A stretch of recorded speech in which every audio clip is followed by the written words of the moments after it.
Hey, what is up? Welcome to this episode of the Entrepreneur to Entrepreneur podcast. As always, I'm your host, Brian Lofermento, and we have got an awesome entrepreneur on today, a fellow native Massachusetts resident. I'm so excited. Always love having Massachusetts residents and great entrepreneurs here on the show, and especially today's entrepreneur because she is someone who is breaking barriers in her industry and doing really big and meaningful work, and she brings such an incredible entrepreneurial attitude towards all of her projects. She's in an industry, I think this stat is crazy, only 14% of construction workers in the United States are women as of 2024. It's growing every single year, but having entrepreneurs and pioneers and business owners in the construction space are really important to move our society forward with new thoughts, new perspectives, new backgrounds, new experiences. And so let me tell you all about today's guest. Her name is Bridget Henson. Bridget is the owner of Bridey Design and Build. She started her career off working in interior design before moving over to residential construction. After a decade of experience in both, she honed her craft. She founded her own company in 2023. To tell you a little bit about her company, it's a full-service residential general contracting and interior design company. She combines both of those experiences. You see what I say about combining experiences and perspectives to create something new? She specializes in all areas of residential renovations, including kitchens, bathrooms, additions, and so much more. But she also brings that energy and attitude that we're all going to learn a lot from today. So I'm not going to say anything else. Let's dive straight into my interview with Bridget Henson.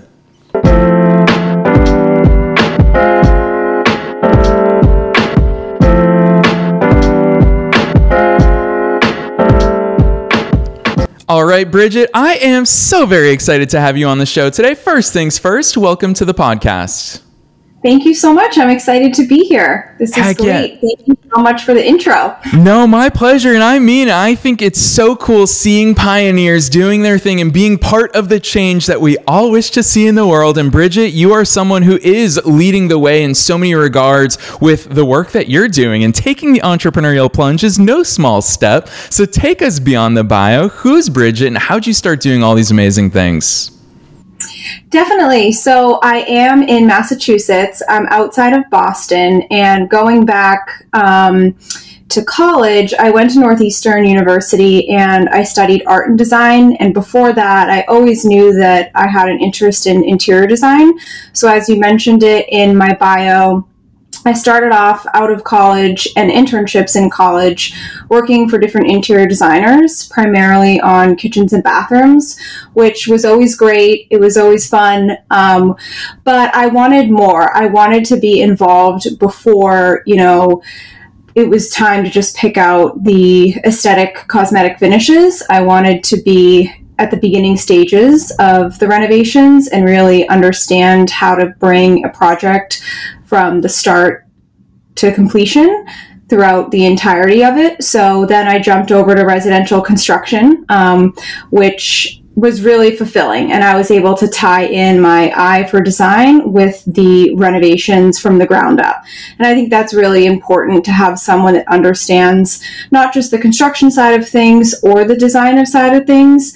I think that the combination of both helps really achieve the end goal that the client is looking for. And beyond the work that I do, I think I'm a true New Englander, which maybe is how you felt when you lived up this way, where in the winters I'm skiing up north in New Hampshire, and then in the summers I'm going to the Cape. So driving all around New England all the time. And then I think a recent change personally is I had my first child. So I have a 6-month-old son, which has been very exciting. So balancing sort of being a new mom, running my own business, there's a lot going on over here, but it's all great things. Yeah, I love that. Bridget, I think you give me a little too much credit as a fellow New Englander. I was not brave enough to do anything in the winter, which is why I'm down in sunny places these days, right now in Florida. But I love the overview that you gave us because it really shows how much you followed your interests. You said, I want to learn more about this side of the projects. Let me go here. I want to learn more about this side. And you've culminated all of that in taking the entrepreneurial leap. Walk us through that, because having such a successful career and then deciding to go out on your own, that's awesome. And I love the fact that you were part of that change. What was the inspiration there? Definitely. I think that I like I said, for about 10 years, I did a combination of both the design, the interior design, and then also the construction. And then within the past few years, it started to happen organically for me, where I was getting clients outside of my 9-to-5 job, where they would want to redo their kitchen, or they'd want to hire me for the design. So, it's something I always knew that I wanted to do, but I definitely was hesitant to make the leap. I think you just get comfortable in your 9-to-5 job. You're secure, where your paycheck's coming from, but it basically started to snowball, which was a really nice way for it to happen for me, where I started getting work and projects outside of my 9-to-5 job. And I finally had sort of enough going on that I felt like it was now or never. I need to either try this, go out on my own, do the best that I can, or, I felt like maybe I was going to be stuck and just stay in a comfortable position. Yeah, Bridget, I really relate to that because I want to take you back to 2012. So this is a year after I graduated from Bentley University in good old Waltham, Massachusetts. And I was sitting there realizing I had already started my first business and grown it wilder than I could have ever imagined. And so I looked at my own skill set, and I was good at SEO. I was good at digital marketing. I was good at WordPress web development. And so I had all these skills, and it almost was a blessing and a curse because I didn't know what to do with all of them. And when I look at what you do with Bridey Design and Build, it's the same thing for you. You bring so many skills to the table, the general contracting side, the interior design side. I'm curious to get inside your mind when you started it. Was that part of what you were thinking about, is how do I actually help people? Because I can do so many different things. How did you pinpoint, okay, this is what I'm going to do and this is what I stand for? I think what is unique about my situation is because I'm also an interior designer, what I needed to do, the first step to going out on my own, because I wanted to incorporate the residential construction as well as the design, was get my general contracting license. So at Wentworth University, I took the general contracting license course. And so that was a 6-week course. And then I went and took the test. I passed the test. I got my license. So the important thing about that is now I'm one person. Instead of a client having to hire an interior designer and a general contractor, they can hire me. I'm all in one. I can pull the permit. I can do the plans. We can also do the design. So it's really nice for the client to have just someone to go to for everything. And it also, one of the biggest hurdles, I think, in this industry is communication. There's a lot going on every single day.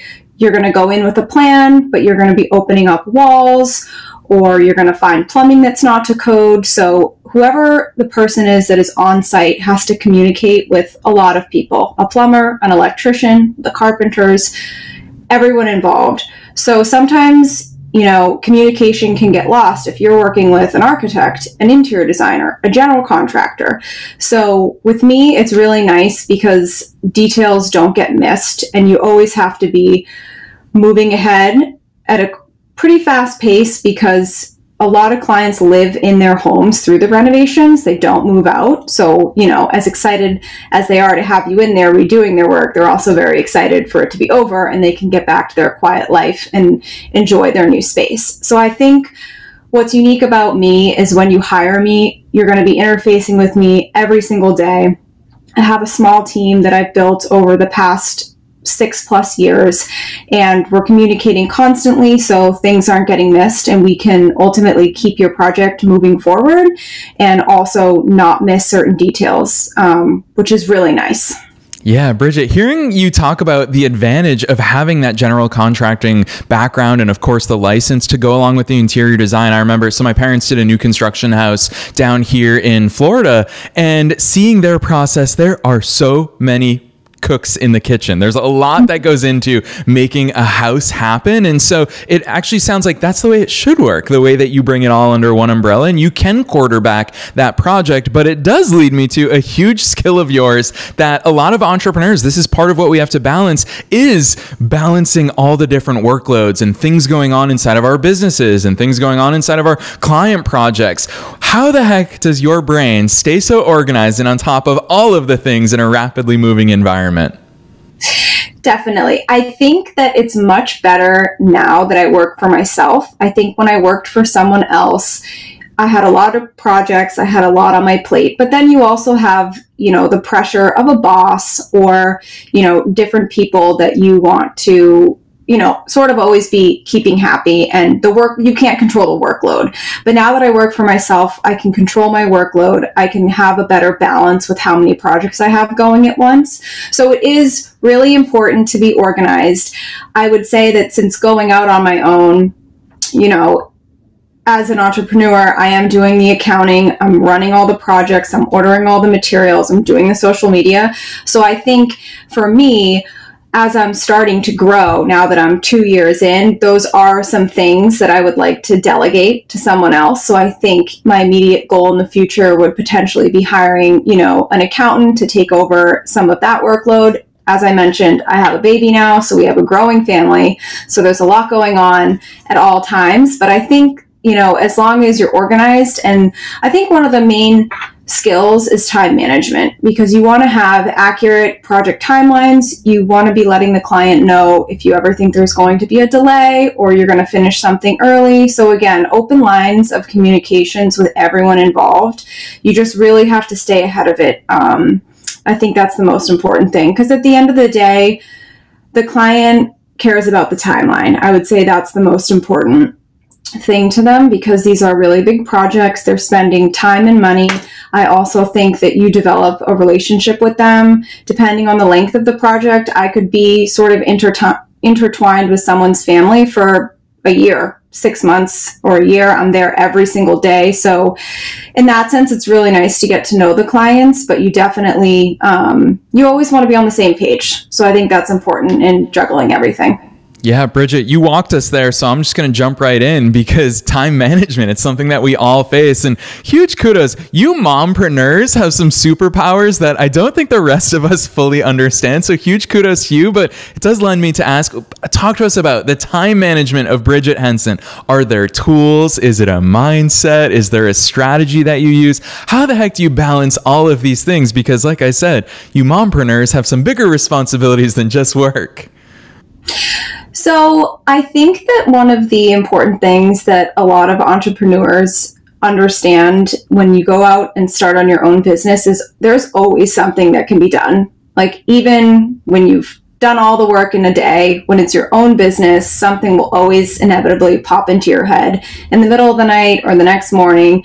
So I think in some ways you do need to have boundaries of, okay, today it's 8 to 5, and when that's over, anything, as long as it's not critical, can wait until tomorrow. But I think in terms of the project management, I always create a clear schedule at the beginning of a project. So if we're renovating your 3rd floor and there's a kitchenette, a bathroom, and, a living space, when you hire me, before your project starts, you're going to receive a schedule with every single day of your project and what's happening. Obviously, those can fluctuate somewhat, because we'll need plumbing inspections, electrical inspections, and building inspections, and that is up to the town and when they come out. So there's always like a little bit of slack in the schedules, but before each project, you're getting a day-by-day schedule from me, and we are targeting that and hitting all those dates. So everything is scheduled ahead of time. All the materials are ordered ahead of time and are sitting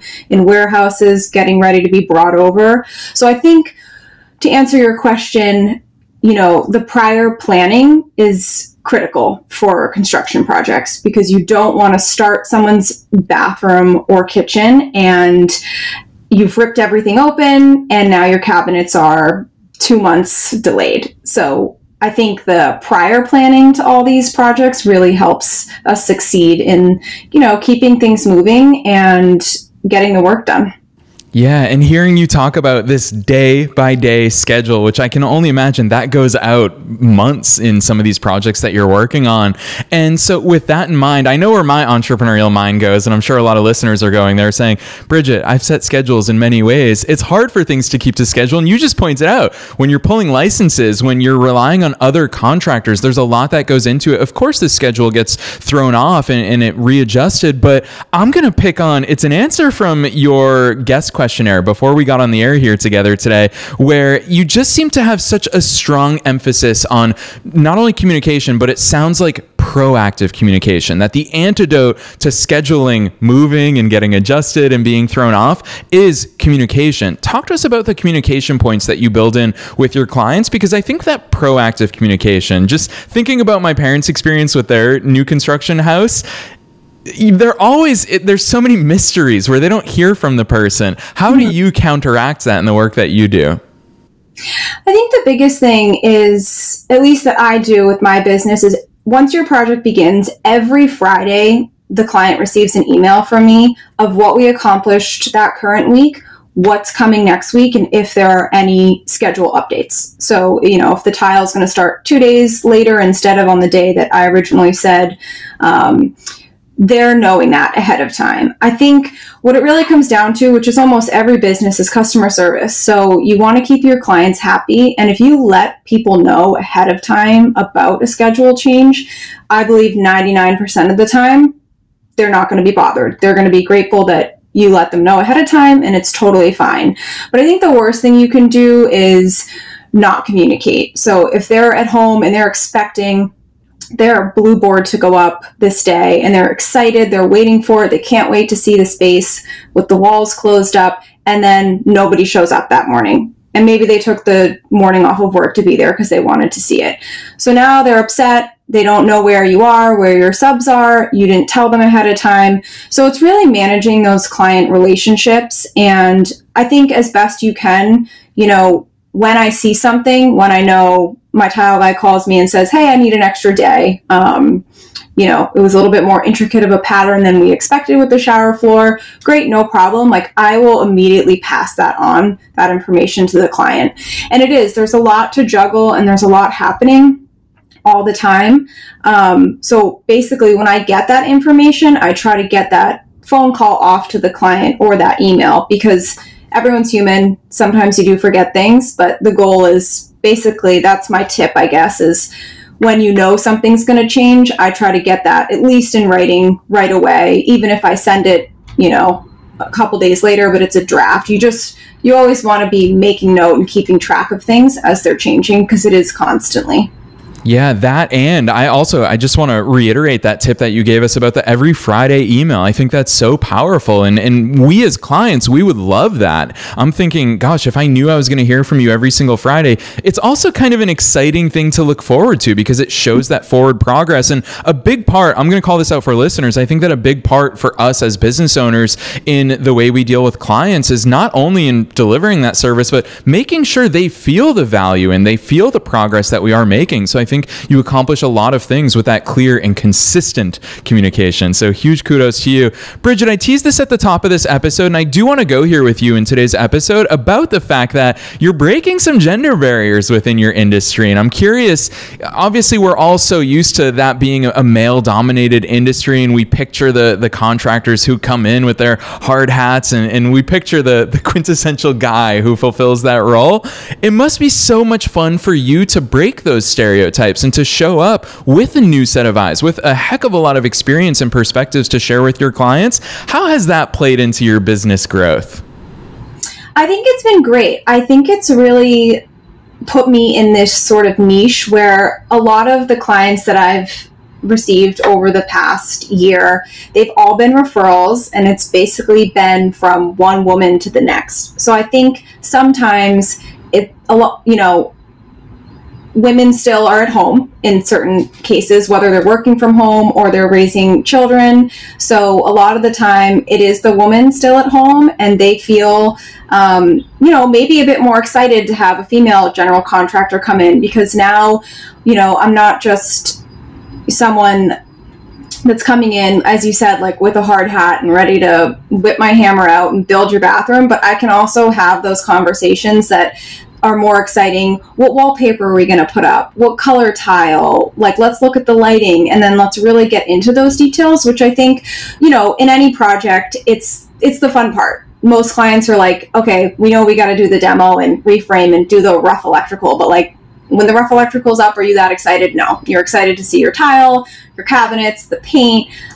So I think it's really nice that, it's sort of been this trend where I'm getting referred by a lot of women. They're, running their households, and I'm coming in every day. So, in some ways, maybe it's more comfortable for them having me in there every single day and working with them on all the fun stuff too, which is really nice to develop all these relationships. I do think that, there should be more women in construction, and it's slowly happening year by year. I think that a lot of women, like myself, are naturally just detail oriented, highly organized, and those skills really help with project management. So I think that the more the merrier. I think you see a lot of interior designers as women, so maybe, more will make the shift to some of the residential construction like I did, but I think this industry is a great fit for women. Yeah, really well said. And absolutely, I think that that's such an important thing that you called out there, that we all have different skill sets that we bring to it. Women in particular, you all have such an attention to detail that a lot of men often overlook. I actually argue all teams need that healthy blend. Listeners are very familiar with Laura Chavez, who is one of the key figures behind this show. She makes so much of what we do possible, and she manages all of our guest loads. She's so proactive in reaching out to incredible guests like you, Bridget. And I think it's so cool when you can combine all of these powers under one roof, to use a building analogy here. But I want to ask you this, Bridget, because getting into that, talking about bringing these visions to life, you talk about the tiling, the wallpapers, these parts that are exciting for the end clients. I always love asking interior designers, how the heck do you translate something from someone's vision in their mind that they can so clearly see, but how do you help them articulate it in a way that you can actually turn it into something actionable and execute on a project that they're proud of?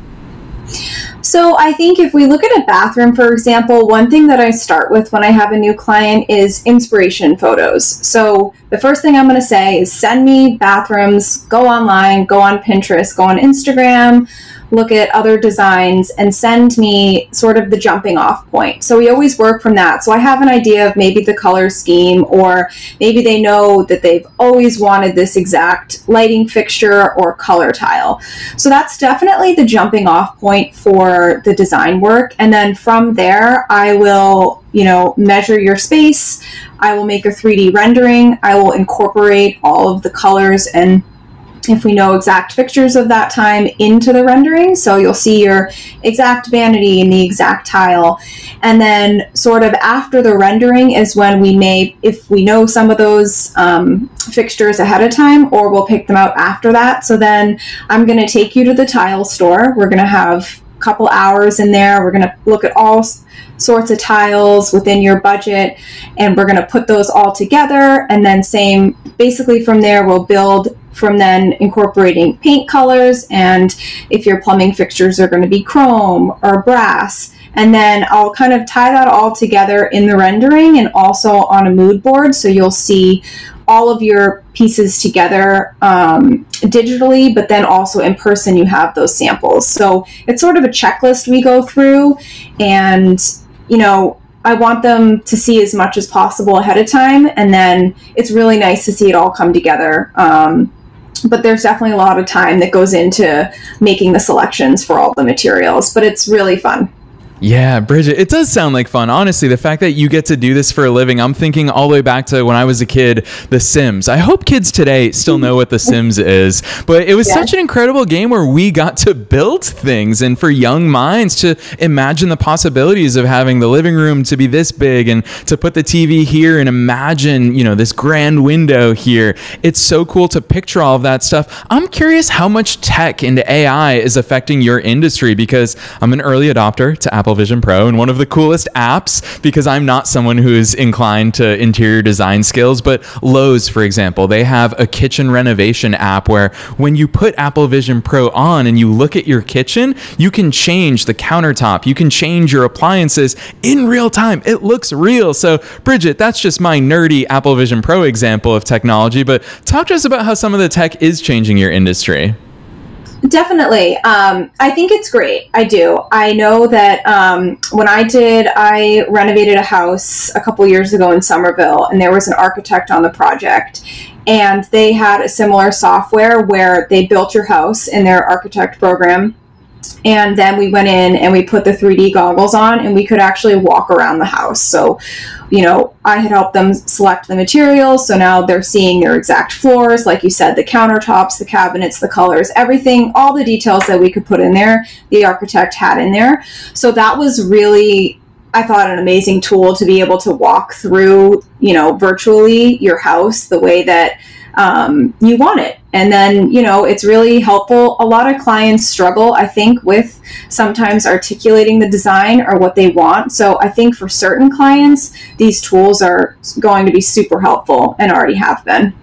Yeah, for sure. And I think they're only going to continue to change and evolve over time. I feel like this is just the tip of the iceberg. Bridget, I want to squeeze a few more questions in because we've got you here today. And I know that time flies by in these episodes, but I love talking to you not only as someone who's the subject matter expert and who has a lot of experience in your field, but also, you said it before, you're one of us. You're a fellow entrepreneur. You are managing your business. You are focusing on sales and accounting, these things that it's great to be able to outsource them, but we're all actively involved in them, and we always will be. So with that in mind, one of the things that I always think about with regards to newer entrepreneurs, and I'm sure this is a huge objection in your industry, is how much is it? Obviously, you're working on these big projects, Bridget, and you bring with you a lot of experience in seeing how these things are priced throughout the industry. So I never ask guests to reveal pricing on here because of course that changes. But what I do want to know, entrepreneur to entrepreneur, is has that evolved for you mentally as you've grown your business over the past few years? Were you undercharging? Did you go in knowing what your worth is? I'd love to hear some insights there. So I think a bit of both. I think when I went out on my own at first, I was undercharging because I obviously wanted to get the jobs. I wanted to stay alive. I wanted to, make my company work.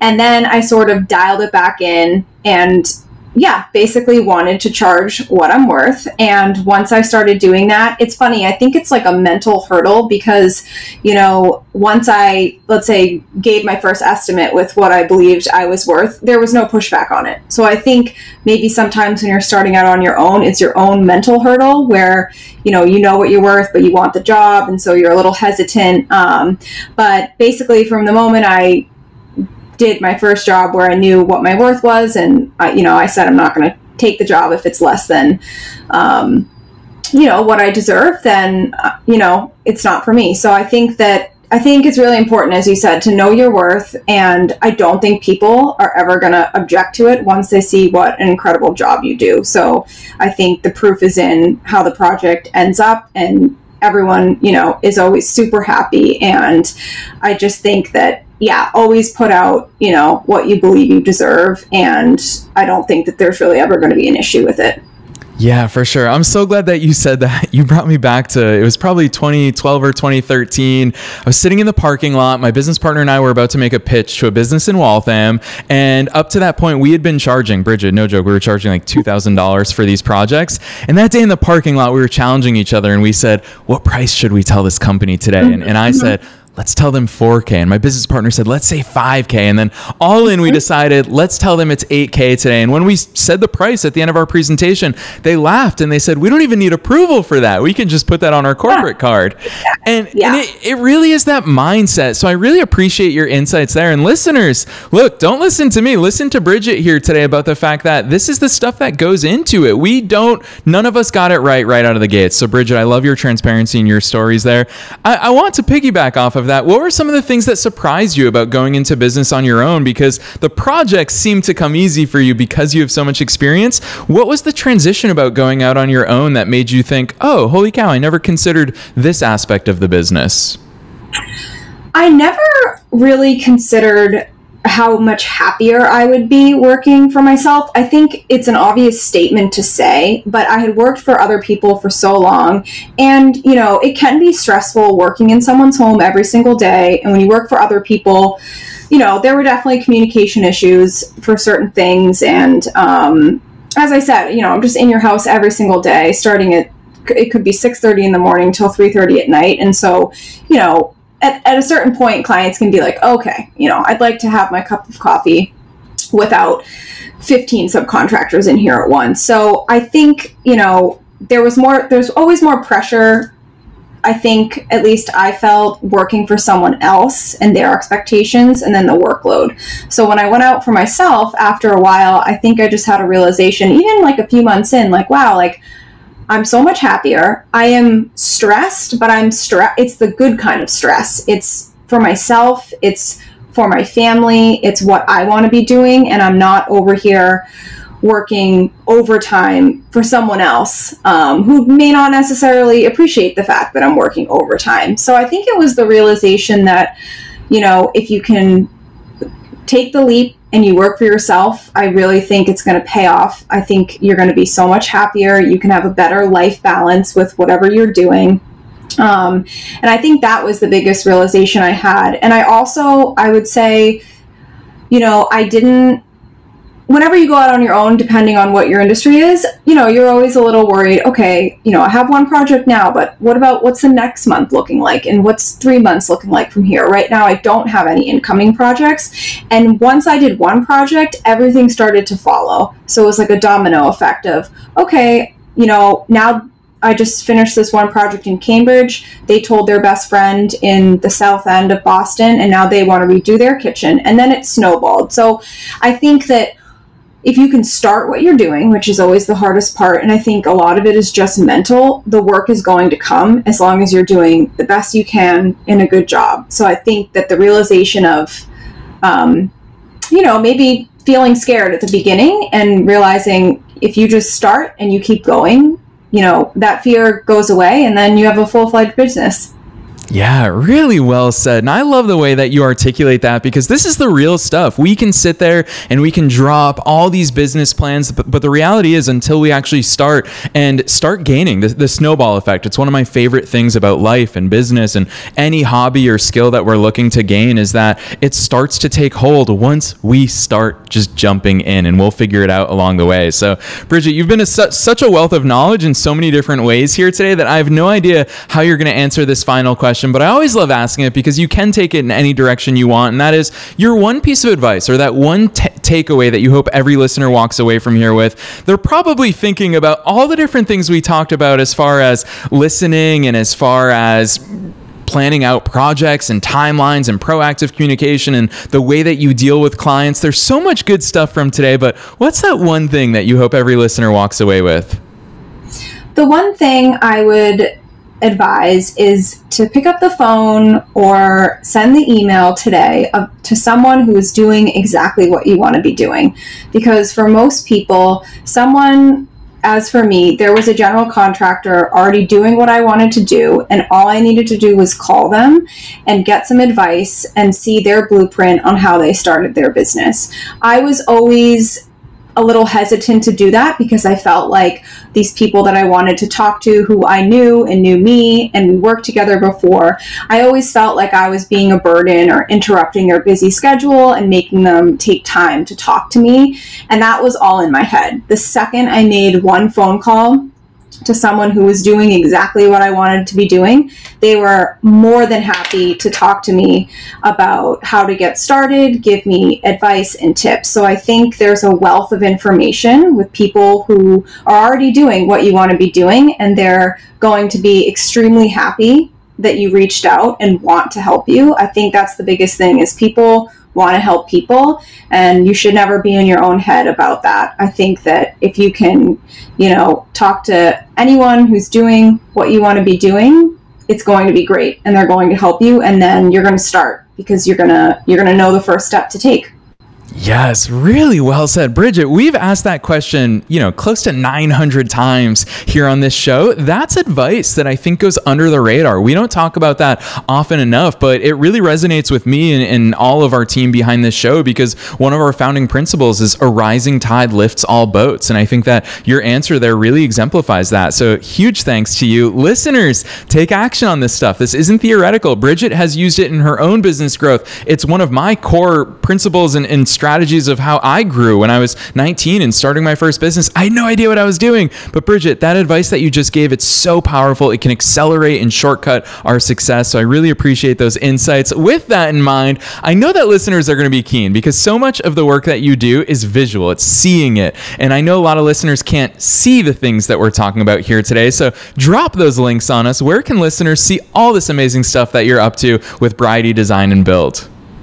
Yep. So my website is brideydesign.com, and then the Instagram is Bridey Design. I think there's more on the Instagram because I'll document sort of all phases of a project, where on the website you'll get a lot of before and after. So if you want the nitty gritty to also see some details like rough electrical or rough framing and what those things look like, there's a lot on the Instagram as well. But both are great places to check out to see my portfolio and the projects that I do around the Boston area. Yes, listeners, you already know the drill. We are making it as easy as possible for you to find Bridget's links that she just mentioned down below. Her business website is brideydesign.com. You'll find that link down below, as well as a direct link to her Instagram, as well as a link to her personal LinkedIn. So don't be shy. If you want to reach out and thank her for this episode, or if you live in the good old 617 area code, then don't be shy about reaching out to Bridget. So Bridget, on behalf of myself and all the listeners around the world, thanks so much for coming on the show today. Thank you so much. It was great. Thanks for having me.